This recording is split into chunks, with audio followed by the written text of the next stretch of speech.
கஷ்டம் காதலுக்கு இஷ்டம், வெற்றி பெற வேண்டும் என்றால் காதல் எதையும் தாங்கிடுமே.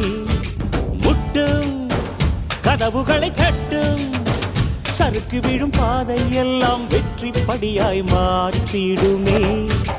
அண்ணாந்து பார்க்காமல் விண்மீனை வீழ்த்திவிடும், துணையாரும் இல்லாமல் ஜெயித்திடுமே. இது நெருப்பில் செய்த இரும்பு வளையமே, இருமனம் விரும்பி துணிந்து நுழையுமே. பயங்களும் தயக்கமும் விடுமுறை எடுத்திடுமே. வேரோடு வேர்வை ஊற்றி காதல் என்றும் வென்றுவிடும், பெரியோடு ஓடும் போது தடையை உடைத்து விடும். கடல் நீரை தேக்கும் போது உப்பாய்த்தானே மாறிவிடும், கண்ணீரை தேக்கும் காதல் முத்தாய் மாற்றிவிடும்.